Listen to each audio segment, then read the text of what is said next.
Do we have enough people to begin? Let's see. I know Sarah is coming in for the first 30 minutes. We are at 4 people. And how many total do we have right now? We have the 4 of us, Sarah, Glenna, Laomi, and Dr. Bolton. And Anna. And Anna. And Dr. Bolton always has school board meetings on Thursdays. So next year when y'all plan your meetings, maybe not on a Thursday, would be good for her, but she won't be able to make it. Okay, perfect. So why don't we start? If we're not doing major actions, I don't think they mind if quorum isn't here. Hopefully Sarah will get in for the approval of the minutes. We'll need quorum for that.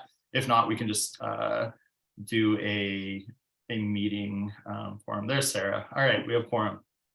All right, excellent. Well, everybody, welcome. Happy December. Welcome to the Thursday, December 8th meeting of the Racial Equity Advisory Committee of the City of Bremerton.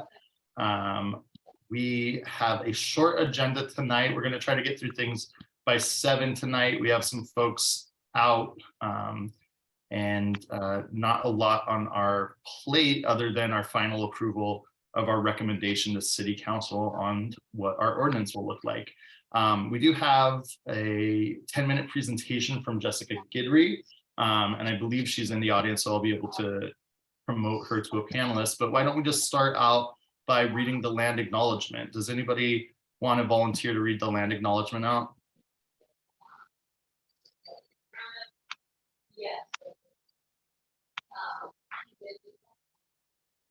Sure, I will. Awesome, thanks, Aaron. Do you want to screen share or just read it from my own computer? I can do that. So this is the land acknowledgement from Suquamish tribe, place of the clear salt water. Every part of this soil is sacred in the estimation of my people. Every hillside, every valley, every plain and grove has been hallowed by some sad or happy event in days long vanished. From Chief Seattle, 1854. We would like to begin by acknowledging that the land on which we gather is within the ancestral territory of the Suquamish people of clear salt water, Suquamish people. Expert fishermen, canoe builders, and basket weavers, the Suquab live in harmony with the lands and waterways along Washington's central Salish Sea, as they have for thousands of years. Here the Suquab live and protect the water, land, and waters of their ancestors for future generations, as promised by the Point Elliott Treaty of 1855. So thanks a lot. And would somebody like to read our purpose and our vision? I got it here. Awesome, thanks, Daryl. The City of Bremerton's Racial Equity Advisory Committee has adopted the following purpose and vision statement. Purpose: to advise the City Council applying a race equity analysis to all aspects of governance, and to maintain engagement with and accountability to other work being done throughout the Bremerton community in service of race equity. The vision: the Bremerton Racial Equity Advisory Committee envisions a city that strives to continually dismantle its own institutional racism within policies, programs, budgets, initiatives, legislations, systems, and infrastructure. Amplifies and joins racially, culturally, and socially integrated community endeavors toward equity, well-being, and liberation for all, and aspires to model for the nation a city in which people of different races, ethnicities, and backgrounds can interact, form friendships, and participate fully in the community's political, economic, educational, cultural, and civic endeavors. Excellent, thanks so much. And do we want to go around and introduce ourselves? Aaron, it looks like you're top left for me. Sure. Hey, my name's Aaron Leidick. Live in Bremerton, District 4. One of the first round of committee's members. And I think tonight is the last night of my extended term. Good to see y'all. Excellent. Daryl, you're next on my list. Good evening, everyone. Daryl Riley, community member and business owner in the area. Been on this committee quite a while and just interested to see what's next. All right, Sarah, can you hear me? Yes, this is Sarah Van Gelder, resident of Bremerton, and I'm afraid I'm out of town, so I'm only going to be able to be here until the half hour. Perfect. No worries. Thanks a lot. Should be a short meeting anyway. Vice President Chamberlain. Hello,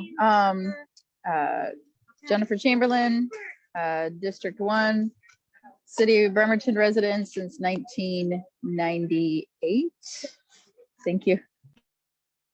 Awesome. And Quinn Dennehy, council member for District 4. Thanks, everybody. Welcome. The first thing I would like to ask is if we have any adjustments to the agenda. Basically, we're focusing on the ordinance tonight and our final recommendation to City Council. We also have an update by Jessica Guidry for the Kitsap Public Health Equity Program. And then we have some approval of meeting minutes from October, our November special meeting, and our regular November meeting. Anybody want to amend any of the minutes or make a motion to approve them? I have a Oh, clarifying I'm sorry, the question. agenda. Go ahead, Aaron. Oh, sorry, I was going to talk about the minutes, not the agenda. Go ahead. Got you. Yeah, let's do agenda first. I misspoke. Anybody want to amend the agenda, or are we good with this? Okay. Not seeing any. We'll go with this agenda that was published, and then let's go on to the approval of. Can we approve? Yeah, it's number 5 on the agenda, but why don't we stick it above just to get it over with? Let's approve the meeting minutes of October 13th, November 1st, or November 10th. And go ahead, Aaron, you had a comment. Yeah, so if I make a motion to approve, does that include the amendment that's already highlighted within the November 1st minutes? Or do we need to do a separate thing? You know what I'm saying? No. If it's already in there and it's the minutes that Christine sent out, then that approval is fine with that amendment. Okay, cool. Then I'll make a motion to approve our REAC meeting minutes from October 13th, November 1st, and November 10th. Awesome. A second? Second. Great. Anybody opposed? All in favor? Aye. Great. All right. The minutes from October 13th, November 1st, and November 10th have been approved with amendments. And now I would like to welcome, I'm going to promote Jessica to a panelist. And Jessica has about a 10-minute update for us with what has been going on with Kitsap Public Health.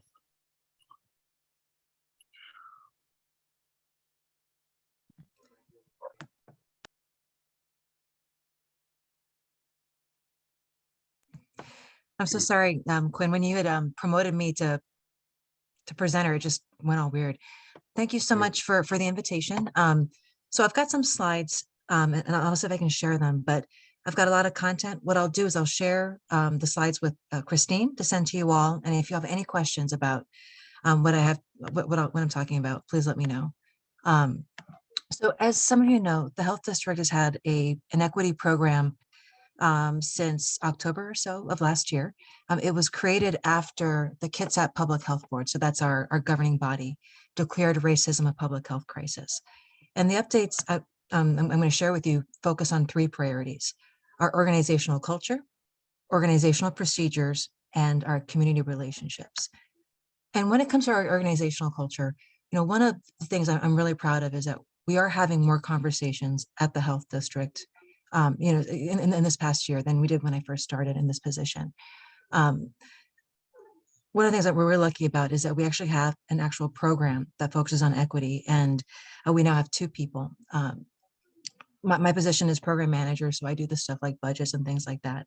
But we now also have a community engagement specialist, because community engagement is a huge priority of our equity program. And it's really something that our program is supposed to be and is driven by community informed, and community centered. And, besides having an actual program with a team that focuses on this, we do employee outreach and we discuss equity with our various programs. And we also provide technical assistance. So for example, we have some teams or programs that ask for help getting the word out on certain issues, or they may ask us for help on wording on grants or other documents. And even we have some programs who've reached out to us, with concern with an equity issue, whether it's regarding an environmental health enforcement issue where there's some concerns about equity, but how we relay things. So that's been pretty exciting. We've also done an organizational assessment, and I'll talk a little bit more about that in a minute. And we've also started employee training. It's been an interesting road with our employee training, but we are prioritizing first doing more internal, I guess, perspective in training. So we've launched a training on identity and positionality. So essentially, when I say positionality, that's our identity and how it fits into our hierarchical structures in our society. So we've done that training with our directors, our managers, and then we're going to be doing it with our the rest of our employees. The idea being that we should start having conversations about power, what power we have, what power others have, and how that affects our relationships at work, but also when we serve community. I think sometimes we don't recognize the power that we have, with that. And then also, I'm really excited, the Health District is launching our strategic planning process next month. And in our strategic planning committee, we've pulled from our different divisions, so that those are our big categories in our agency. And our strategic planning team actually has one spot for the equity program. So we didn't have to compete with other programs to have a seat at the table for our strategic planning process. And I'll be talking with our consultant about equity and how we center that. So that's pretty exciting. When it comes to an organizational assessment, our goal was to really learn where we are and get input from our employees on where we need to be. And also through the assessment process, just also share what our goals are as an equity program. And I'll share a little bit, I guess, some overarching themes. And again, I'm going through this pretty quickly, but I will be happy to, I'm sending these slides to Christine. But, we learned that, as a health district, we do a lot of things well when it comes to equity. But we do need to be more clear about our equity goals and to communicate them with our employees, communicate about activities and expected outcomes, be intentional. There was also a concern by some of the respondents. We did an online survey, I should say this. We did an online survey with our managers, an online survey with our non-managers, and then we had a conversation among our directors. And some employees did talk about the concern of not being authentic, about being inauthentic and being performative. So that's also something that we've been really looking at in terms of how do we make sure we're not just talking about equity and we're actually doing something about it. And then there was also a push about doing this work agency-wide. To be really honest, there are some teams that really get this. They've gone to equity trainings, they've done the work, but there are others who haven't. But we need to bring everybody along with us, not just the folks who are already really supportive of this. Other things that, got some feedback about how not only about communication, but that we need to continue to find ways to engage with and incorporate the feedback of communities experiencing inequities. Got some feedback that, because the equity program was founded because of our racism as a public health crisis resolution, there were some concerns that we were only focusing on our communities of color, which is not the case. It has been a priority of mine because it is something that has been a gap at the health district, and we could definitely move on for do better with. But we also do work with other communities experiencing inequities, LGBTQ+. We're working on how we can work with leaders in the communities with disabilities and other groups.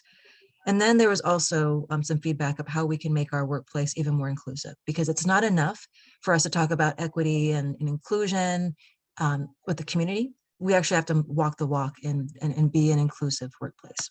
And we also need to reflect the community that we serve, when it comes to our employee demographics, race, age, things like that. And so with that, we've got a large action plan. I've been given feedback that I need to prioritize it and make it a multi-year work plan, because I basically overwhelmed folks with this is all the stuff we have to do. And that was just within our internal organizational structure. When it comes to our organizational procedures, we're looking at how we can have more inclusive, equity-centered communications. And I'll talk about a bit what that means. Also looking at how we use data and being more inclusive. How do we disaggregate the data? And by what I mean by that is how do we divide up the data where we can actually see trends among different groups within our community by race, by income, so we can really see trends. Also knowing though that the way that we collect quantitative or the numerical data doesn't always include people. And historically, our systems of collecting data have excluded folks. And when I say this, I mean as public health and government in general. So also prioritizing qualitative data. So getting stories, hearing from people to complement the hard data. We're also working on incorporating quote equity lens and reviewing our policies and procedures, which is essentially a list of questions, figuring out who are we serving in a policy or procedure? Who are we missing? Are we potentially putting a group at a disadvantage? How do we do better? We're working on that kind of checklist. And our agency is also working on becoming reaccredited. So we were basically told by this National Public Health Agency, the accreditation board, that we met qualifications, we got a fancy logo. Well, we need to work on continuing that. And that reaccreditation process has a strong equity component, which it didn't when we first sought accreditation. So that's also pretty exciting. It's also quite validating to say that, hey, if we want to meet these national standards, we need to meet these equity concerns. I'll skip really quick. When it comes to inclusive communication, it's about the words that we use. So for example, using person first language. So like I mentioned, like a person with a disability, not a disabled person, since people are more than their conditions and their situations. We want to honor that they're people first. And then also looking at, gender neutral language when appropriate. And also looking at how we describe trends and not to stigmatize communities, especially when we see health concerns, not blaming communities, things like that. We've also done a better job in the past year with translating our documents, especially in Spanish, and then also our social media posts. So that's something I'm pretty excited about. But then we've also been really thinking about how do we get information out besides our usual channels, social media, website, things like that. And then probably the most important thing in our equity work, is relationships. So building relationships within the health district. So, employees will tell us about their equity concerns. So they will engage with us in having equity conversations, but then also really building our relationships with the community and, especially communities experiencing inequities. And we do that through being present, trying our best to be at community fairs, events, and meetings, without an agenda, just to listen, to hear what's going on in the community. This is something that Maria's especially doing, but I'm also trying to do it as well, whether it's like the meeting at, in North Kitsap about discrimination in schools, whether it's coming to, to community meetings like this. We really want to hear from the community, and instead of just sending out surveys, trying to connect with people face-to-face is really important to us. Also meeting with community leaders and community members one-on-one. As individuals are interested, doing community presentations like this. And then also, and this is something that I think is newer for us, but is also looking at how do we partner and join community campaigns and movements. So for example, the Kitsap Immigrant Assistance Center is part of WISN, that's the Washington Solidarity with Immigrant Solidarity Network. And they're looking a lot at health equity when it comes to our community members who are undocumented. So looking at, okay, how can we support increasing, access to insurance, things like that for our community members who are undocumented. Looking at other issues that our community is interested in, seeing how we can go alongside our community members. And the last thing I'll mention is that in the resolution declaring racism as a public health crisis, there's a list of commitments. So we shall do X, Y, and Z. One of the commitments in the resolution is that we co-create solutions to systemic inequities with community partners. So it's not enough, for example, for us to talk about, oh, let's all exercise, let's eat healthy. But it's when we look at the root causes of health disparities, so differences in health, and especially those that are unjust, there are systemic issues, racism, poverty, things like that. And so as a health district, we need to look at that. So what we've created is something called the Health Equity Collaborative. We just had our first meeting last month. And the purpose of that is to identify what is a systemic inequity that our community wants to work with us and work towards that. The health district is staffing it. So in terms of like meeting minutes, coordination, we're kind of the backbone agency for this, but the direction is by the collaborative. It's not where, the health district wants to talk about poverty or housing. We really want to focus on the priority of the folks in the collaborative. We are working on expanding membership. We've had various different groups represented at our first meeting. We recognize that people were missing, so we're working on bringing more people to the table. We had about 30 plus participants in our first meeting. And we're going to be having our next meeting in January. And our focus is to really clarify what we mean by equity, getting individuals' feedback on that. And I really want to thank, there are several people in the committee, Aaron, Daryl, who've given me great feedback, and we're also part of that meeting. But then also doing community asset mapping. We're hoping to also look at, okay, this is our definition of equity. What do we currently have in our community to address that? And then what do we need? And then hopefully, not necessarily in the January meeting, but the meeting after that, really focus on what do we think we can achieve and what issue do we want to address, knowing that the health district will help be that backbone agency for whatever initiative the collaborative does. And the Health Equity Collaborative was roughly based off of Vaccine Equity Collaborative that the health district convened earlier in the pandemic. And with that, again, I'll send my slides over. If y'all are interested, I can also send through Christine what's called our logic model. It shows our different activities and the outcomes we expect from those activities. And then I'm also happy to share our work plan. So you can see what we've done this year and what we're planning on prioritizing next year. And I'm sorry, Quinn, I didn't keep track of how much time, and I blabber a lot, but hopefully that didn't take too much. I'm happy to answer questions, or I can take questions by email, phone call, whatever works for you all. No, I think you're right at time right now. So thank you for that. Any questions for Jessica? Go ahead, Aaron. Thanks, Jessica. So my question is sort of, I'd like to hear you speak here in this public forum about advice that you might have, like for us as the Race Equity Advisory Committee, but also for the community. The question I'm going to ask has to do with an acknowledgement of, so you are within a system, an institutional system, being the public health department. We're here advising a different institutional system, right? One of governmental jurisdiction. And one of the things I think about often, talking with you, with Maria, but even since the declaration of racism as public health crisis, is that because of your work within the department, there's a certain degree of sort of analysis and action taken as a result when it comes to understanding systemic racism, where Kitsap Public Health is ahead of the curve of some of the other institutions that we're talking about, whether they be governmental, educational, criminal justice, what have you.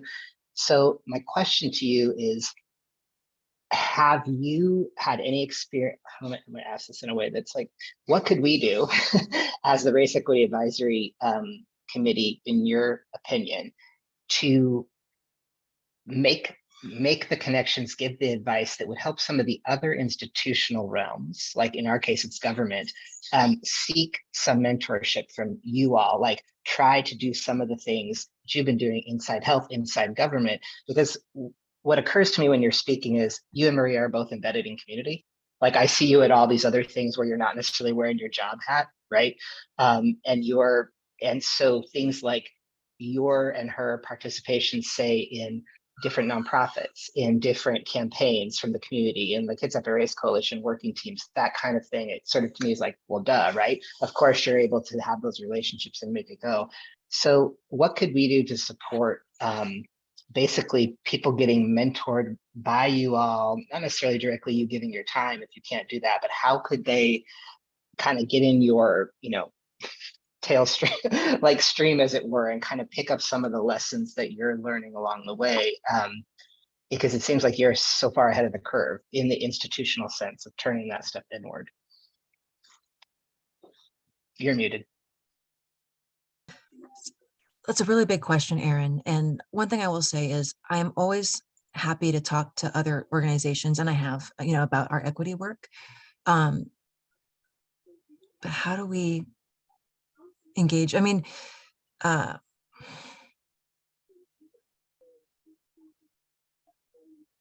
so what you're asking is, how do we get other agencies to maybe to reach out to the health district to see if like to see what our lessons learned are, to see what our journey was? And is that right, Aaron? Yeah, if there's things we can do to encourage that reach out, or if you, I guess what I'm saying is are there barriers now that we could be working on? Like, are there barriers to our governmental jurisdiction, learning those lessons from you, taking some leadership from you, modeling after what you've done? If there's things you can identify that we could work on breaking down, right, from our position of advising them, saying, hey, we've learned, Jessica and the health district are doing X, Y, and Z, and she was able to identify, well, the city of Bremerton, if it had A, B, and C, it could be doing the same stuff we are, right? Are there things like that we Yeah, could be working on to help us mirror what you're doing? Yeah, I think, Aaron, I think one of the biggest things is allocating resources to this work. I think, and I'm speaking as a broadly as a government employee, and I'm not elected, right? But often, government organizations are very well intentioned, and they have all these things they want to focus on: equity, quality improvement, performance management, all these different trends. But what typically happens, or at least from my own experience, is that often gets added to a hat of other different hats. Oh, well, we're going to find the highest, the most productive employee, and we're going to add equity onto their plate, even though they're already doing other things. It does make a difference when we allocate resources to equity work, but they have to be the right resources too. And this is where I think, inviting, what I would love to see is having a governmental discussion where we can talk about what we want to do as government to help advance equity. And the health district can share this. I think sometimes people might think, oh, well, the health district has more resources. We don't necessarily. But I do think if there's any way that we can bring the different jurisdictions together to talk about their strategies, like the city of Bainbridge is going to be hiring a DEI manager. Well, they need to actually start planning for that person. The city of Bremerton, I do think so one is, advocating for dedicated resources to equity. And when we say dedicated, I think sometimes government officials also confuse internal DEI workforce with actual community equity work, if that makes sense. Because sometimes I'll hear, oh, we're going to hire a DEI person.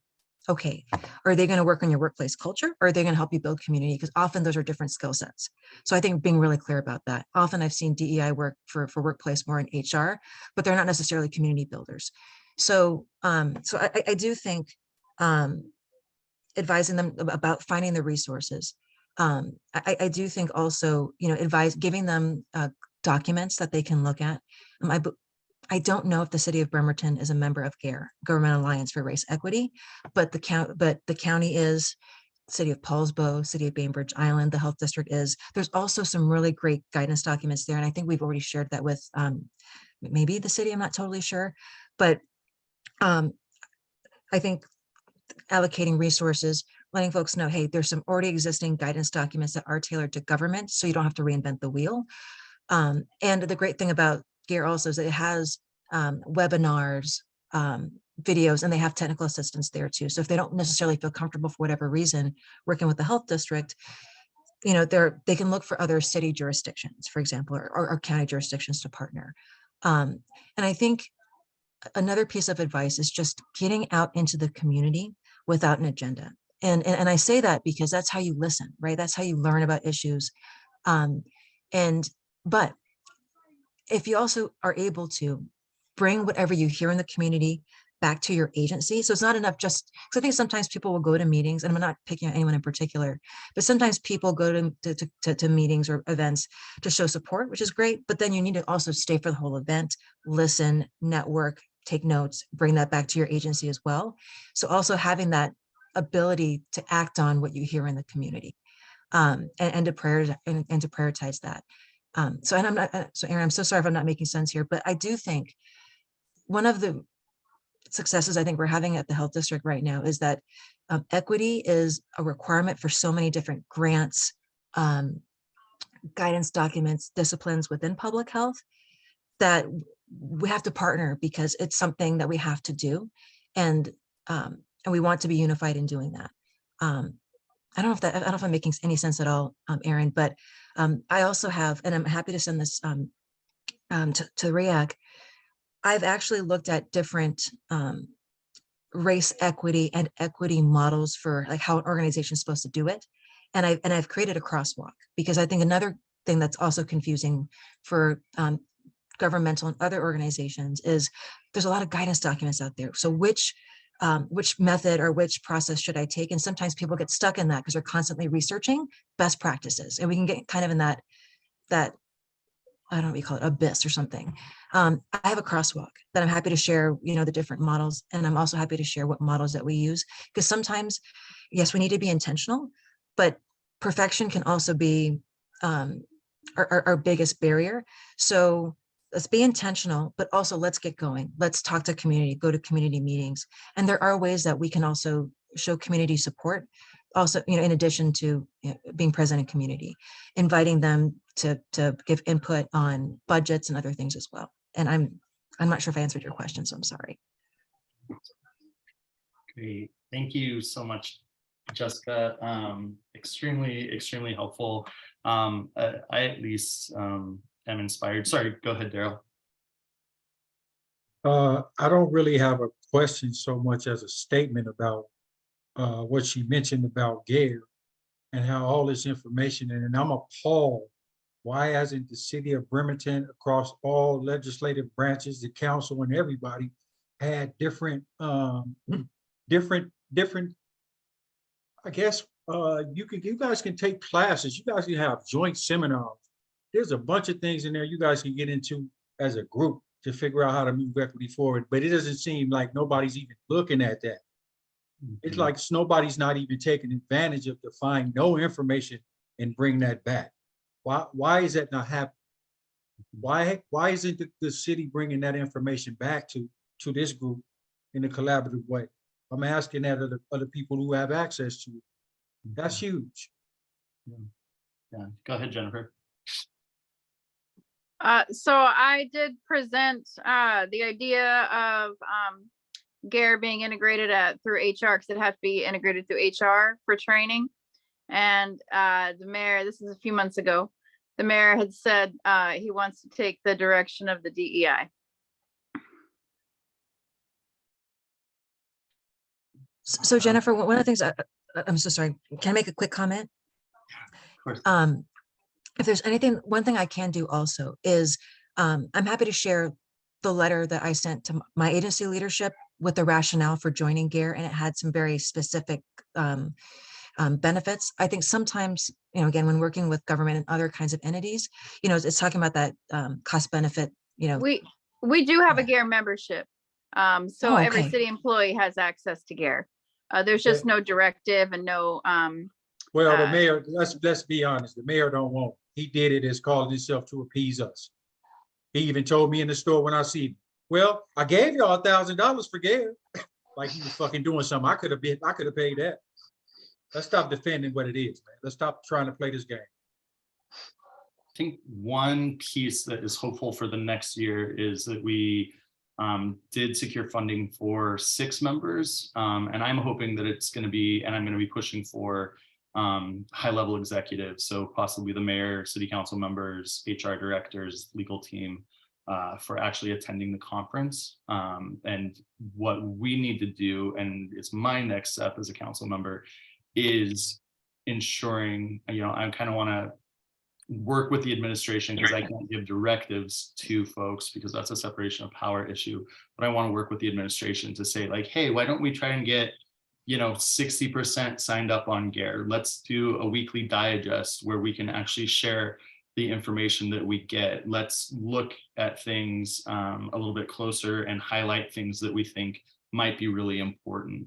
And hopefully that DEI person, along with REAC and their new structure, can kind of help highlight those things as well, because I think it's really important. And that's what I've seen. My biggest model of how race equity works gets done in government is, my time at the Seattle Office for Civil Rights, and their creation of the racial equity toolkit, And it became just very institutionalized, right? When you go to the Seattle Municipal Building, you have big Black Lives Matter signs, right? Like it is a part of the culture. Of course, that's just the first step, is to get on that branding, but trying to figure out, starting, I think, with leadership. And I think, Daryl, you're absolutely right. Like, it needs to be coming from the mayor's office, city council, legal, HR, all, you know, the police chief. I would love to see Chief McGanny go to a GARE training. That would be great, because then that sets the tone and the expectation for people underneath, right? When you have leadership buying in and starting to use that shared language, right? Like, I see a little bit of a movement, Kitsap, you know, we're working with Bainbridge Island, you know, you're in Kitsap Health, like we're slowly getting shared understandings of race equity and language around these things, so that when things do happen, or there needs to be movement, which there needs to be movement all the time, you have this really strong community of people that have already had that foundation, right? And so I think that's huge for the next one. Let me take one last question from Aaron, and then we're gonna thank you very much, Jessica, and move on to the next one. Go ahead. And this is maybe Jessica, something you could speak to.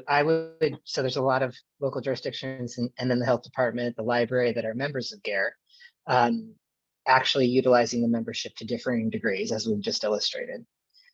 And one of the things I know about GARE, if I go to the RAC sessions or whatever and just hear what people are talking about, is that when there's a critical mass of institutions, governmental and otherwise, in your area, that GARE can offer a little bit more support and strategizing, you know, because you're collaborating across.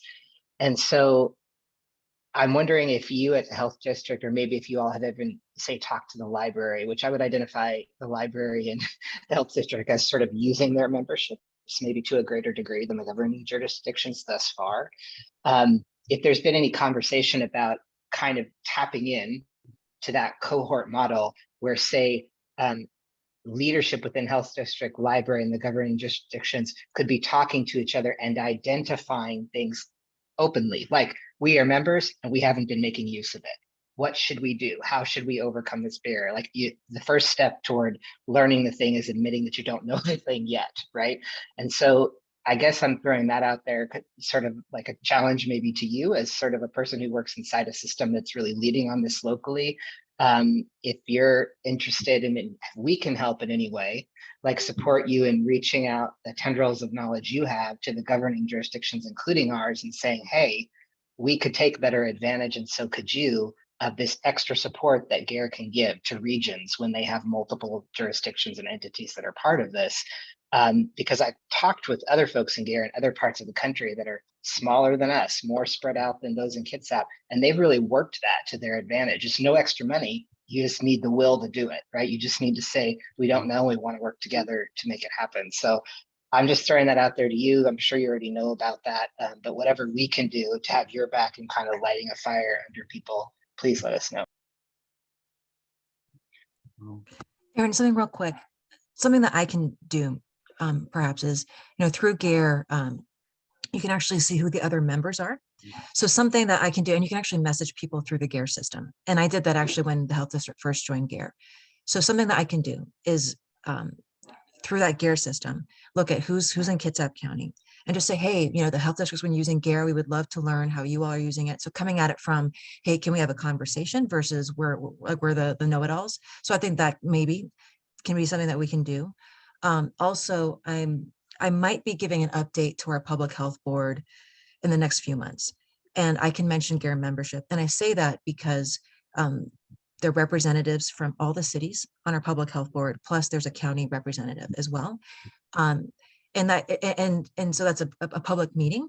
And so I say that because then if there's public comment supporting that, that could be pretty powerful too, if that makes sense. Oh, you know, and I can let you all know when I'm scheduled to do my update, because then you can all be like, oh, you know, Jessica Guidry at, you know, the public health board meeting on this date made this offer. You know, we really recommend you support that because the health district has already done some of this work, blah, blah, blah. So that might be a way that we can work together in that fashion. Hey, thank you so much. Always wonderful to see you. Thank you for the work that you do. Thank you for continuing to share with this group what's been going on. Oh, just saw your message. We will send anything that comes up your way, and hopefully we can collaborate. But thank you so much. I really appreciate it, and have a great time. All right, enjoy your holidays. All right, excellent. So looks like next on the agenda is the REAC structure. So follow-up discussion on the proposed ordinance and then finalizing the recommendation to City Council. So I think Aaron, you were the only one that wasn't here from last meeting, but if you watched it, basically what we did is we went through the ordinance that was, presented to us back in February, and then we added some language. So let me pull that up here. The blue comments are from Assistant City Attorney Brett Jetty. And then can everybody see my screen, first of all? Can you see the ordinance? I can see it. It's small enough on my device that I probably won't be able to read it, but it is up Okay, there. here, let me blow it up a little bit better for you. There we go. So the blue comments are from Assistant City Attorney Brett Jetty, and then the green ones are the notes that I took last time with member input. And this is what was sent, I believe Christine sent it the day after that meeting to the entire committee. So hopefully you've had a good chance to digest it. What kind of happens next is I'm going to, depending on what the agenda calendar looks like, and I need to talk with probably legal again to figure out when we can put this on the calendar. It might be as early as next study session, and it could be as late as after our retreat, which is January 28th. And that's because council might want to actually use this as a committee retreat item and like dig really deep into this. Or they may just, accept recommendations or whatever, full council wants to do. But what I really want to present to them is a finalized recommendation of the ordinance that's coming out of this committee. Again, it is just a recommendation. So, by a majority of council, they can tweak it or do what they want with it. But I think it's really important for them to see what we actually want as an ordinance that seems fair and seems like the best structure moving forward. Because as we've seen this year, it's really important to institutionalize this, right? As we have racist institutions, we want to create anti-racist institutions. And this is part of the work of embedding some anti-racism into the actual institution, right? That strengthens it. Go ahead, Aaron. Yeah, so the version that we're looking at in our packet for tonight that Christine sent out already has incorporated all the, resolved all the feedbacks you're showing in front of us. I was just going to offer one thing that is just almost like a technical inconsistency. I don't want it to get hung up on that. Sure. So at various points in the document, in the finalized document Christine sent us, the number of council members is referred to differently. At the very first portion of it, in the very first whereas, it refers to 3 council members and up to 10 citizens.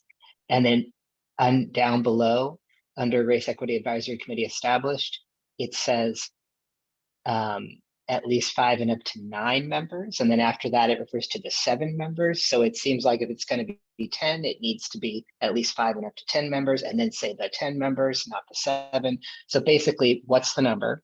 Is it 5, 7, 9, or 10? And it needs to be consistent throughout there, so we don't get into an issue later where it's, oh, you can't really have that many members or something. Sure. So I think I have the right answer, but I'll check with legal on this. Any whereas, when you see it in an ordinance, that's kind of talking about what has happened previously. So the whereas is like right now we have 3 council members and up to 10 committee members. But then as you say, hereby established as follows, it's an act of the legislative body that's now going to change what's going on. So we're going from the 3 council members up to 10 citizens to at least 5 and up to 9 members. Got it. This one, Even that this one even right that here, said, that's the yeah. problem, right? Yeah. Yeah. And So the let other me, question I have is, at some point, was there a conversation that people have to be citizens? I don't remember that conversation. If so, I and don't think it is. And shouldn't that say community members, not citizens? got you. Yeah, perfect. And I think that will, what we talked about is B right here. So terms of the office of the citizen of Bremerton or a resident of Kitsap County with significant ties to Bremerton, i.e. those who work, worship, or organize within city limits. So the term citizen of Bremerton is being defined as a city resident or a resident of Kitsap County with significant ties. So I'll check with legal to make sure we don't need to put that like in definitions or Yeah, if we need to change the language on that. But I see your point with that one. Absolutely. I'm concerned that somebody would bring a challenge to a person who was not a US citizen and who was undocumented participating in any degree, because that's the general understood term citizen. That's Yeah. what people think of it as. And so if we don't explicitly say this is a person who's part of the community, and it is irregardless of if they are documented or not, then that could cause us problems. So how do we think about resident of the city of Bremerton appointed by the mayor rather than citizen? Does that? We also say somewhere that it's not just residents, right? Haven't we opened it to people who also, it said like work, worship, or organize? So, I mean, City of Bremerton community member or something like that. Yeah, definitely. So 5 to 9 members shall be members residents shall of the be. city of Bremerton appointed by the mayor. And let me just like, why don't I just copy paste this and put it above so that it's not inconsistent in both of those spaces? That's a good catch. So shall consist, the 5 to 9 members shall be residents of the city of Bremerton or residents of Kitsap County. Yes. So Mhm. yeah. Yeah, so let me just paste that in there. Of the city of Bremerton or residents of Kitsap County with significant ties to Bremerton, i.e. those who work, worship, or organize within city limits. And also Glenn, up above in the whereas, the word citizen is there too. And I'm sort of making the point historically as well. We did not say the person had to be a citizen. We said a community member. And Got so you. I just want that to be clarified. Yeah, Well, Aaron, let me just add, if it's a community member, then first of all, I'm actually opposed to all that other stuff about work, organize, and all of that. Because if it's a community member, that's the difference from somebody that work and organize. And what I found is when you open it up to all of those people, you have people coming with other motives other than the community, i.e. resume builders and all of that.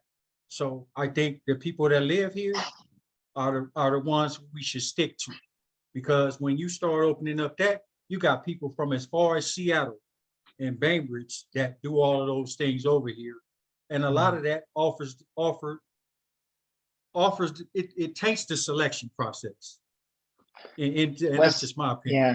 So let me Wasn't our ask you, thing, the thing with that though, Daryl, right, was trying to make sure, because we want to have involvement from people who are part of Bremerton, even though their address is just on the other side of Fred Meyer or whatever. That's what we're trying to addressed capture. that. We said anybody with a Bremerton PO box or mailing address. I think we addressed that at the last meeting because we were talking about Teresa and those other folks. So we did put in a comment about that towards the end. Oh, I missed that. That's in here already to make sure we've got them in here. so What- I think, yeah, and I think, Daryl, you might be talking about this right here, the resident of Kitsap with significant ties. Do we? No, we didn't say all of that. That wasn't in there. The B, this one right here. Yeah, to all those who work, worship, or organize. I don't remember that being in there at all. Okay, yeah, well, it looks like the comment was made. Let's see. Yeah, this comment was made 11:10 at 6:50. So it looks like it was maybe at the last meeting, but would it be helpful if what do we think about like a compromise of unincorporated Bremerton? Is that I like that. as far, okay, I yeah, like that. because I like then I think you're right? We don't need the Seattleites, the Bainbridge Islands, the, you know, the Poulsbo, but we do want to include people like Teresa. We'll have, I'm guarantee you, everybody on Kitsap race is gonna apply. Right, And yeah, Kitsap serves. exactly. Okay, so And they're good people. unincorporated- They're good people, you know, but they doing all the work everywhere else. We need to get some people from these zip codes around here to try to do something. So how about this? Residents of unincorporated Kitsap County with Bremerton addresses with significant ties to Bremerton, i.e. those who work, worship, or organize within the city limits. Because I think that goes as far as Tracyton, up to Illahee, you know, past the Riddell. That's kind of on their postal code, Bremerton, but it's not like the incorporated Yeah. city limits. Does that? I think Daryl's right, though. I think if we're saying with the Bremerton address or whatever, we don't need the work, worship, whatever. We don't need Gotcha. that because we're just saying Bremerton.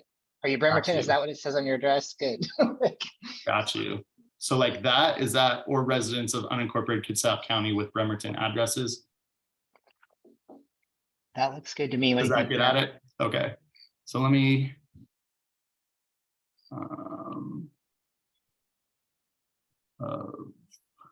Yeah, let me just copy paste that and get rid of that other one as well.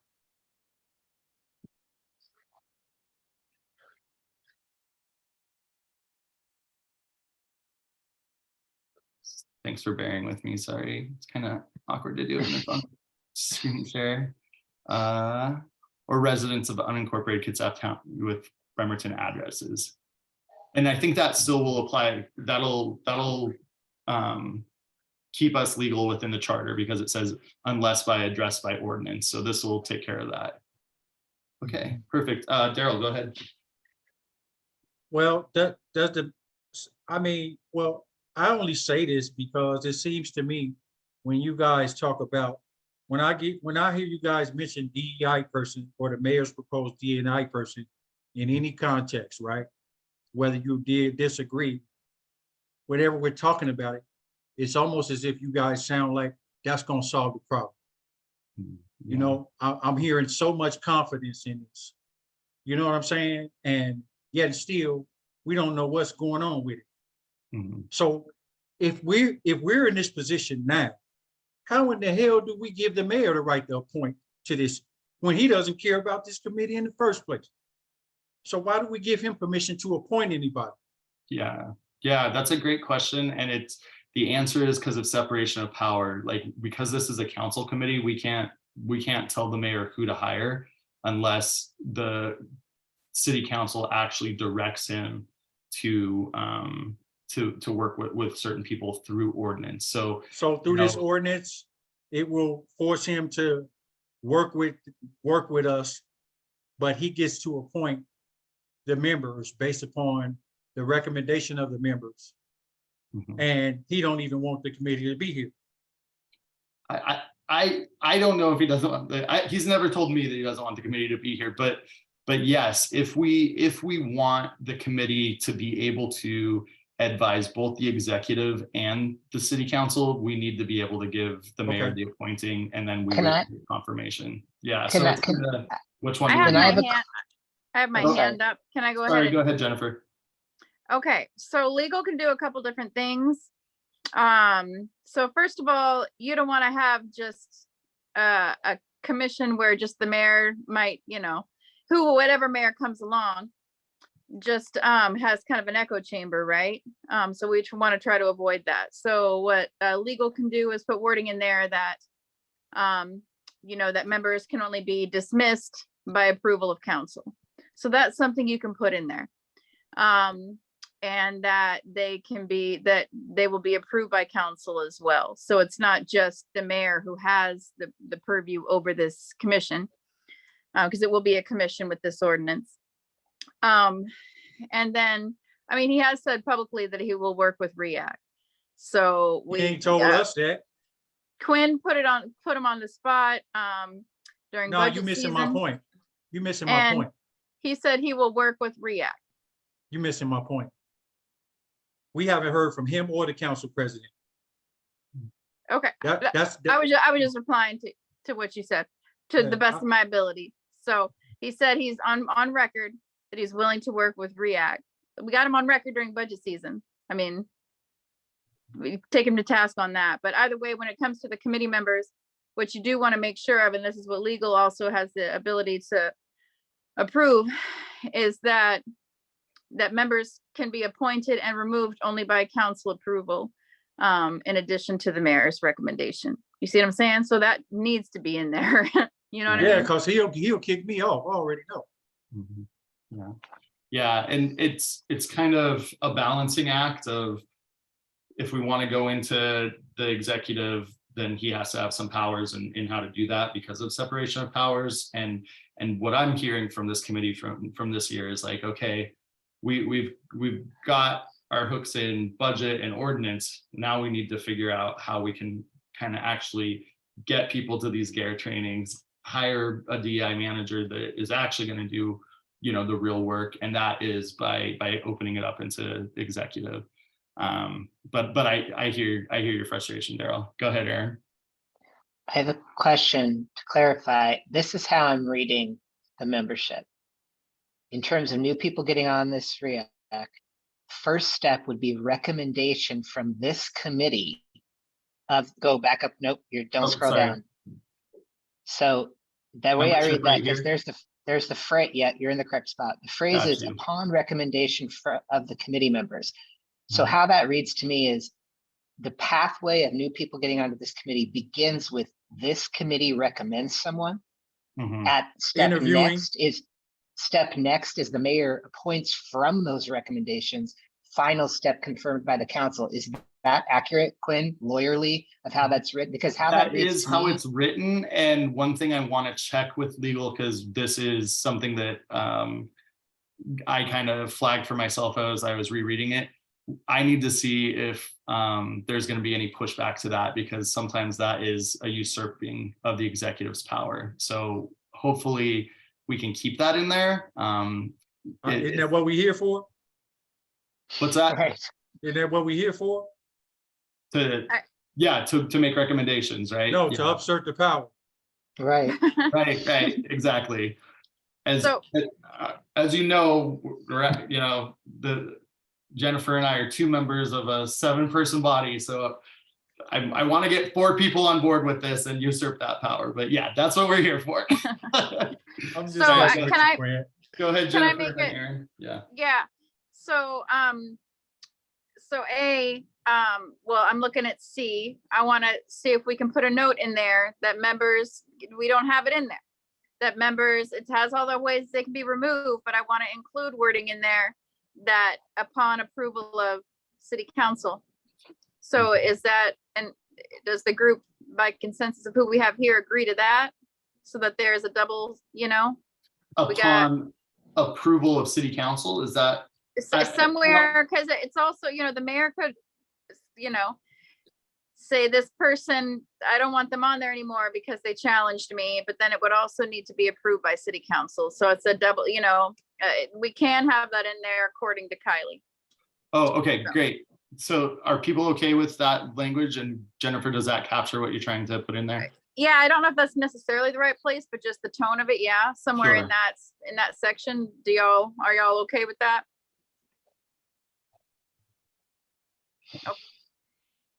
I like that idea behind that. And then what's really important to understand is that once this becomes a commission, everybody has to reapply. Yeah. And- So and the that- terms that we talked about they're no longer terms. I think It would change.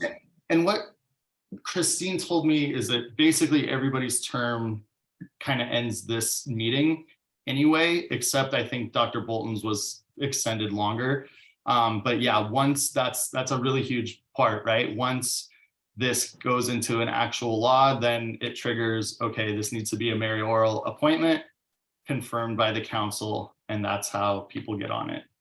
So Quinn, if Mhm. that's the case, given how this is worded in the current draft, would we need to leave this meeting having a recommendation Recommendation. of committee members to give to the mayor so that he could appoint them? So that's one question. The second thing I want to say in terms of like undoing institutional BS, we could, when you write a phrase that has like a sentence with 3 dependent clauses, and you put the dependent clauses out of chronological order, that's a barrier to people understanding the sentence, Yeah, right? definitely. So the membership needs to say, step 1, REAC recommends new committee members. Step 2, mayor appoints from those recommendations. Step 3, city council confirms from those appointments. Like, if you want community to be able to read it clearly and be like, cool, I get how that operates. You don't go to the extremes of the way the English language can be written. Just write it in a basic, like, subject verb, manner. Like, Sure. May I ask a clarifying question though? Because again, you don't want to run the risk of becoming an echo chamber. So clarifying question. I mean, people are going to apply from outside the community, just like y'all been looking at applications the whole time. You want to make sure that it's not just recommendations like that are handpicked. Like, people are going to, like, there's going to be applications out there. And so what I hear you saying is that, so like with the Arts Commission, it's different how it's done. 'Cause it's not written like that. They go straight to the mayor gets recommendations from the city liaison. In this sense, the REAC committee is the liaison as a group. So they would look at the applications and then make recommendations from there. right. Okay, got it. Got you.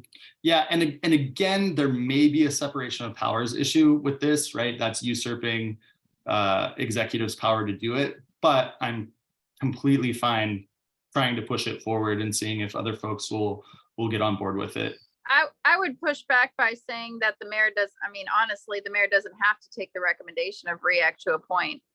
So that language might still be okay. Because that's what happens all the time with with different other commissions, is they have a recommendation, they'll write a letter to the mayor saying, I really like this person, and that's going to push that further to the top of the staff. I got a suggestion, Sure. and I don't know how we could pull it off. This particular issue right here probably needs to have further discussion as far as who is the membership going to be in January, because you don't want a whole new membership except for Dr. Bolton starting off from scratch, trying to figure this out. Because we also going to have a problem of you two probably not being here, or put on another committee. So how does that start this whole process and convolute and just throw all the files up in the air? Well, we won't even be on REAC. We'll be liaison, so we'll have less leadership. We'll just be, but you can't have a connection to be a liaison just coming on as a new council member. And any of the council members that's on there now don't have the relationship if they haven't worked with us. I can't see good now being on here. Are you saying we should meet again this month, Daryl? I'm saying that what I'm asking for suggestions on how do we show up at the next meeting where none of us are members, right? What's that going to be like? This is our last meeting. We're not obligated to come to any more meetings. So when you announce the next meeting, who's going to show up? Yeah, and the thing that there won't be a January meeting. Probably the first meeting will be February, because this needs to be passed through an ordinance. I believe January 4th is when we elect president and vice president. I don't know how that's going to go. And that person, in consultation with people's requests, then appoints certain people, right? So I know, at least from 2 of my other committees, like public safety isn't going to be meeting in January. Audit isn't going to be meeting in January.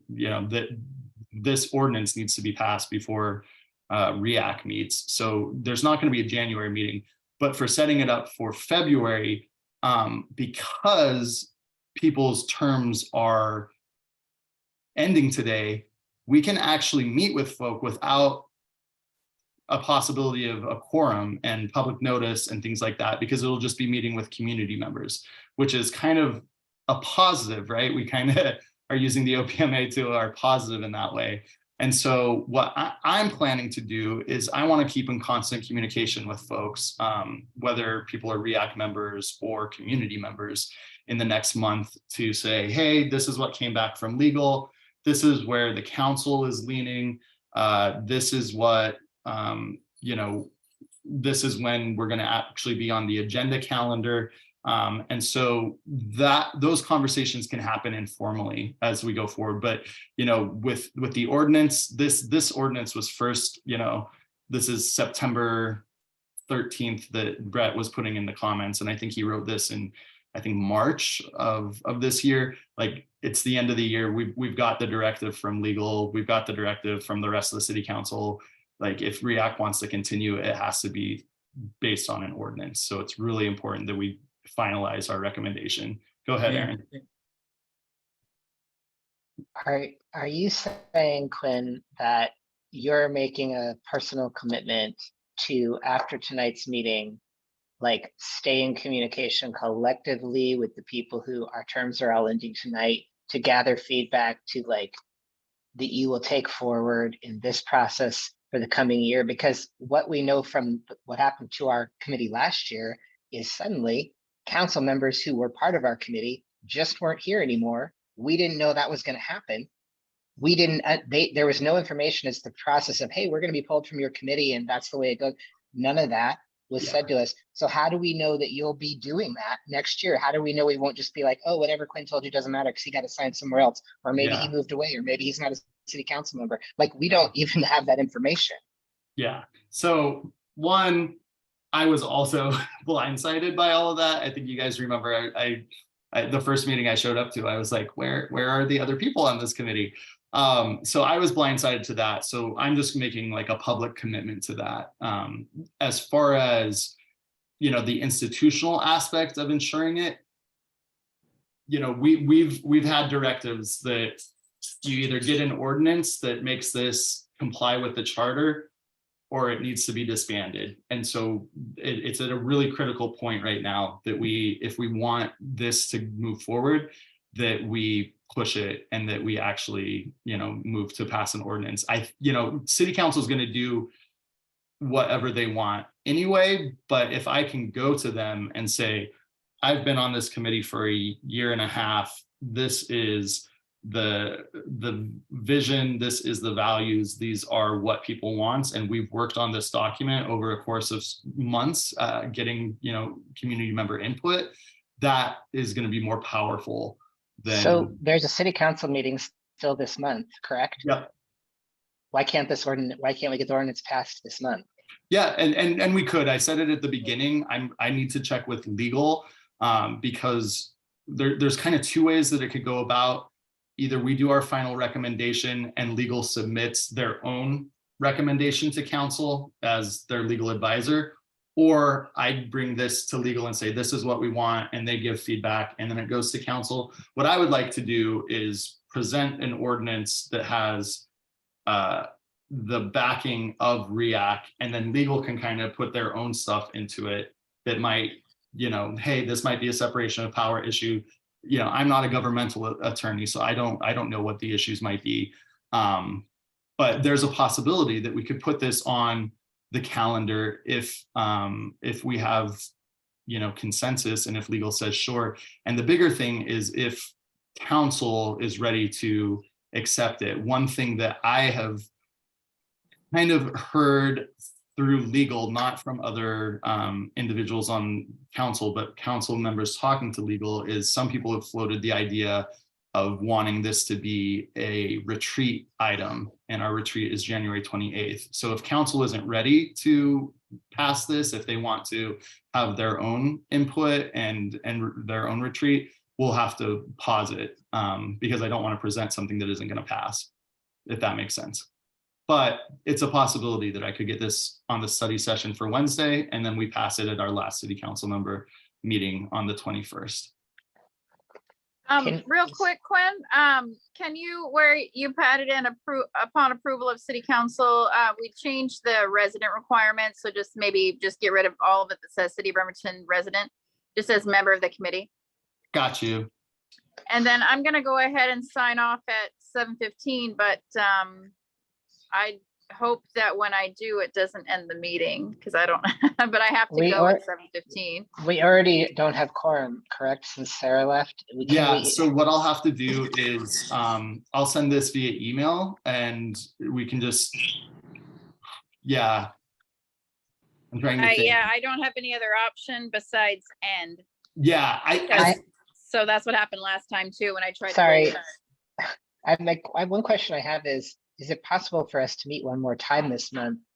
So we can I have enough won't people? have no, time. city council No. has let us know, like, No, I've been fighting. They wanted to shut us down earlier. Like, this is the last Yeah. meeting that they're allowing without an It's- ordinance in yeah. place. it really, really is. There's really not much more to add. We can't isolate it from everything, you know, I mean, Exactly.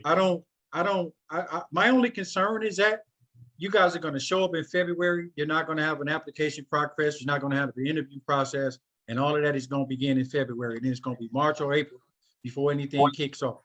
That's my only concern. Mhm. And now you're talking about if it's a retreat item, you're talking May or June before they get all the applicants interviewed and put in place, Yeah. because you're starting from scratch with nobody. Yeah. See, my preference would be to get it on Wednesday and try to pass it the next, but I wanted first to hear from you all if that's what you want, if you think that urgency is there, and then I have to kind of do my straw polling of council members to see if I have the votes. And When I is your can't flight? violate quorum with that, so I gotta. Well, we have what- had, even though we don't have quorum right now, we have had opportunity to make comments. Some people have made comments. We've made some Yeah. statements tonight, like where there were inaccuracies with the number, for example. Is there anything preventing you, Quinn, from leaving this meeting and taking it to study session as it currently stands? Except the only barrier would be legal. Normally it has to be in the Monday before the next week of the meeting. So it would have been a deadline of December 5th, but I wanted to wait for our final thing. But I also know that they're not going to have a ton of work to do because they're actually the ones that wrote this. So I'm fine with presenting, this is REAC's version. I say This do is it. legal's input, and council, they're gonna go, Once in a- just like legislation at the federal level, they're gonna chop some departments things have done or it. not, and then we can try to cobble through what we can. And Other that's departments my have put stuff preference. in at the last minute. I say go for it because other departments do it at the last minute once in a while, so we could That's try. what So I don't want to be on the committee unless the mayor asks me personally. We'll make sure handwritten with a bow, Daryl. Okay, thanks, Jennifer. Sorry, you have your hand raised. I want to get to you before you have to go. I know I have to peace out. Oh, I'm sorry. I think I just kept it raised on accident. No, I just was saying go for it, and I think I just left my hand raised. What time Okay. is your flight? It's actually a 6 a.m. flight, but we are driving to the airport and staying in a Alright. hotel, so we're I'm taking. gonna relatively- leave, but the only option I have is end. You are as a co-host, so if it ends the meeting, I apologize, but I gotta You go. can make Quinn the host. He already is, and it was Oh. like that last time too. If So- it ends, I'll just go back in like I did last time, and Okay. it should Okay. pop up if it happens. Thanks, Jennifer. Oh, okay, I see. Okay, here I Yeah. go. Bye. Okay, bye. Oh, I see. Okay. Okay. It did not end the meeting. Great. All right. So I'm glad we're kind of thinking about pushing this through if we can. Anything else as we looked at this, or if as you took the month to take a look at it, anything else that you want to add before we put this in as the recommendation? Oh, sorry, Daryl, you're muted. I couldn't tell if you're. Sorry, I think we're actually, if we get 50% of this included, I'll be happy. Awesome. Good. Yeah. Perfect. All right. Thank you. I know this has been a really long process, but if we can get something in the Bremerton Municipal Code that institutionalizes this, I think that's a really good step towards an anti-racist government. Let me see what is next on the agenda. Is it okay if I stop sharing my screen? Yeah. Okay. So next on the agenda, sorry guys.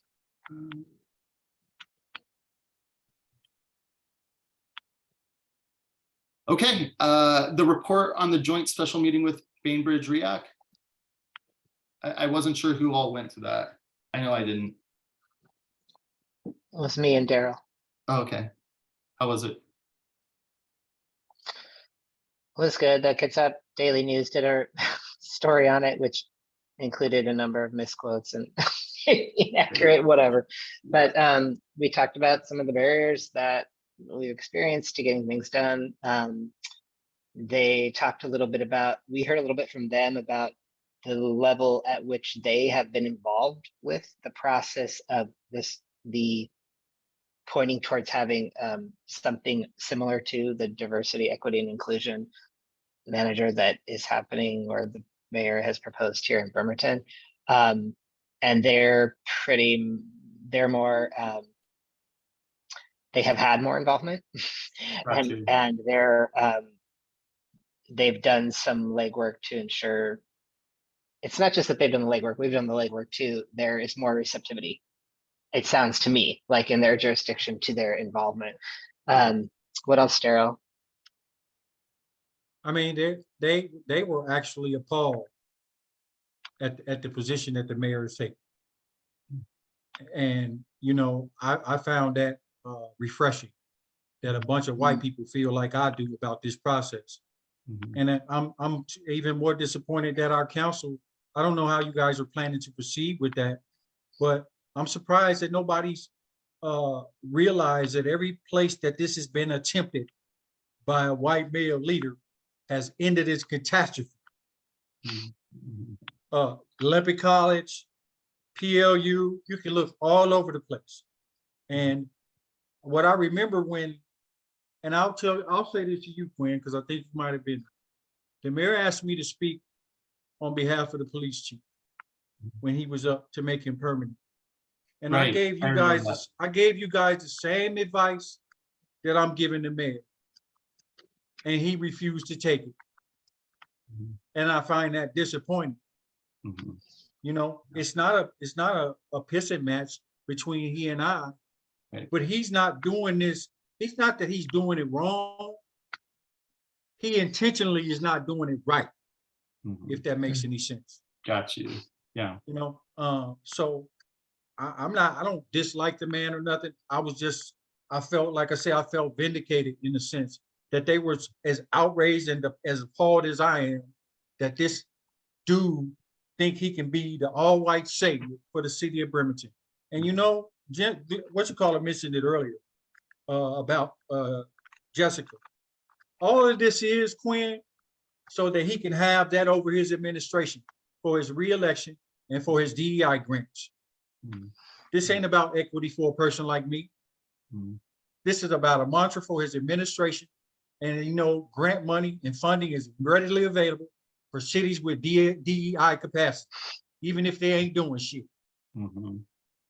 So as a council member, we have to question his motives when he asking for $500,000. And we don't know what the fuck he doing with it, when he not even trying to do DEI work now. Yeah.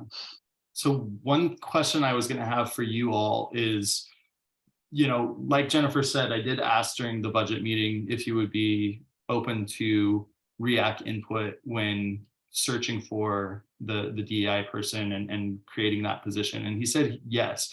If I get a meeting with him in the next few weeks,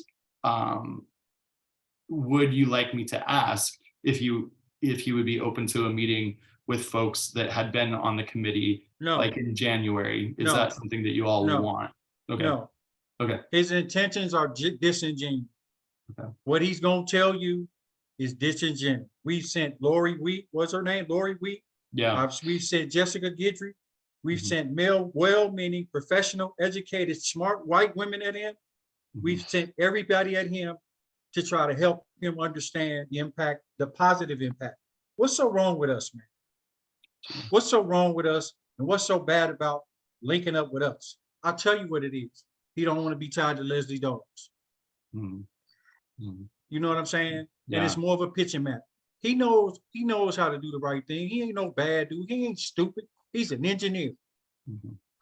I know who I'm dealing with, but he's wrong. He's behind the times, and his behavior is racist. His silence is consent, and his inactivity to partner with people in the community who he's trying to serve is inherently racist. And I don't care who know it. I'm gonna say that to him and to everybody else who knows it, because it's a fact. Well, as we try to kind of move forward and figure out the best way to get community involvement in a meaningful way in the executive branch, please just reach out to me. You know, this is my last meeting as chair, but that does not mean that this, you know, my involvement in race equity work in the city of Bremerton is done. It's actually what I want to, you know, spend my remaining year on council doing. So please, if ever you need some institutional support, please reach out to me. And when are y'all voting on that position, the budget for that position? Is that at the budget? That was already at the budget meeting. Yep. So it's approved? It's approved. Pending what? Say it again, I'm sorry. Pending what?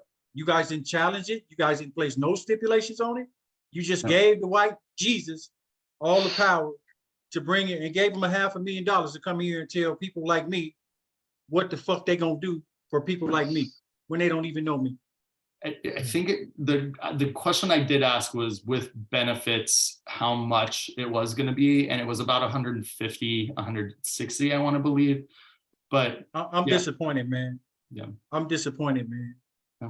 I'm disappointed at all, y'all. That's white colonialism, you know, and especially for you guys of the LGBTQ community.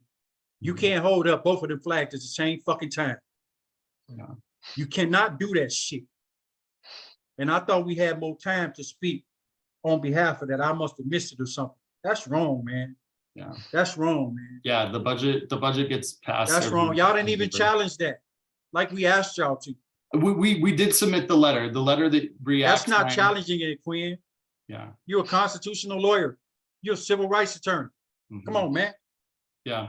Y'all From my gave up. standpoint, my personal standpoint was the funding, I think, needs to come before the position, right? Otherwise, it would be an entire year. Man, I before wouldn't be any funding surprised could- if it was all white people on this committee next month, next time.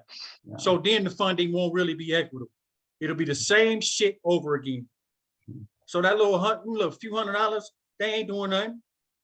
Or it's gonna be some black person that ain't gonna raise no hell, that ain't gonna talk about what needs to be talking about, who already got money. Yeah. Yeah. We know how this movie gonna end. Yeah.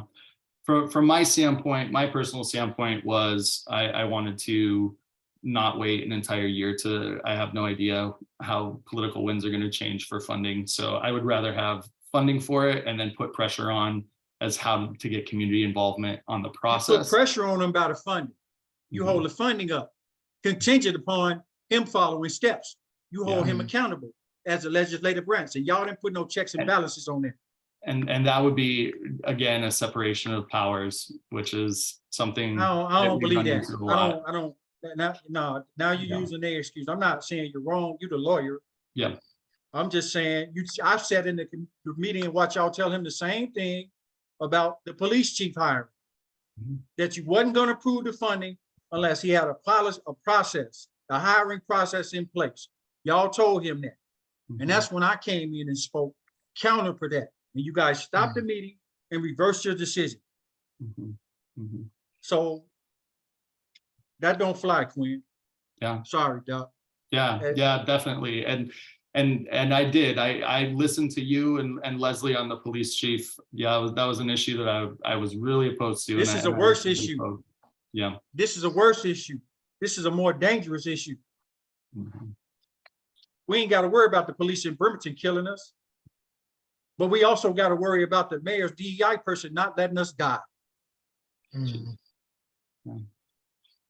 Come on, man. What the fuck? Are we tripping? Are we really that gonna act like we that blind to what's going on? Are we really gonna keep doing this? Because I don't really care no more, because this is the last meeting, and I know it's finna be a shit show based upon where it's being set up. It's being set up to be that.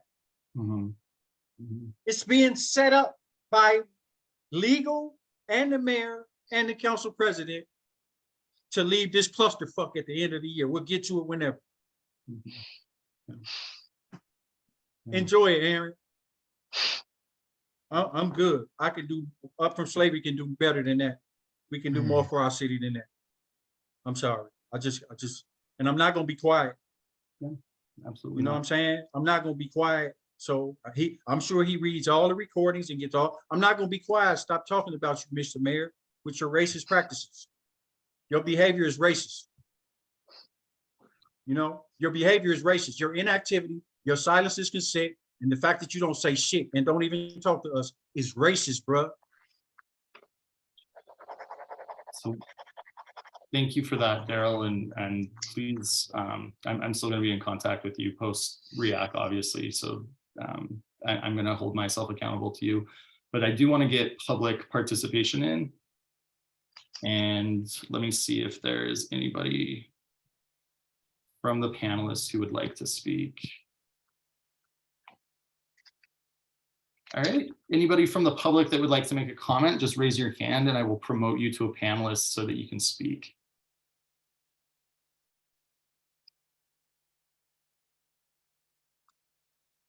All right, doesn't look like I have anybody there that is raising their hand. What I would like to do at this point is closing remarks. Just Aaron, you're the last man standing. You know, hopefully people will watch the recording who have also been on here, but I just want to say thank you so much for, you know, allowing me to be a part of this process. Thank you for holding me accountable. I want to continue to hold myself accountable to the community and do what I can in my last year as a council member. So please always reach out to me. And thank you especially to Aaron Leidick, Daryl Riley, and Sarah Van Gelder for starting with this from the very beginning. It's obviously very important work and we're going to keep pushing. And obviously this work is very messy and we have a lot of legal requirements, but we're going to continue to do what we can. So thank you very much. Aaron, I really appreciate it. And I'll let you have any closing remarks that you have before we end the meeting.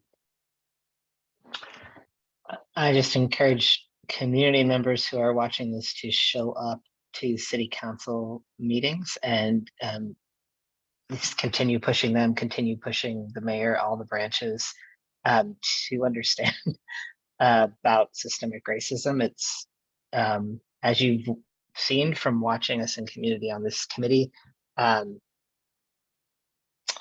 systems are set up to maintain the status quo, and it's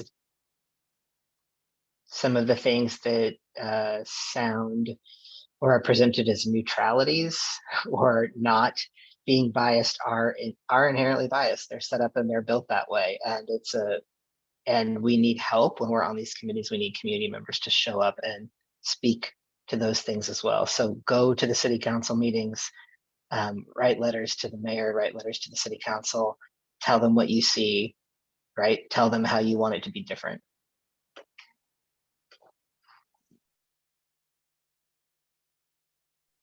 You're muted, Quinn. Sorry. I want to give a special shout out to our administrative staff, our legislative assistant, Christine Grenier, who has been listening in and taking notes every meeting and sending out notices, making sure we're in compliance, advising me on things that I needed to really quickly get up to speed with, being a new chair of this, and she did a ton of work, and I really appreciate that, Christine. Thank you so much, and I will be talking to people post this, but happy holidays to all, and thanks for all your work. Have a good night, Aaron.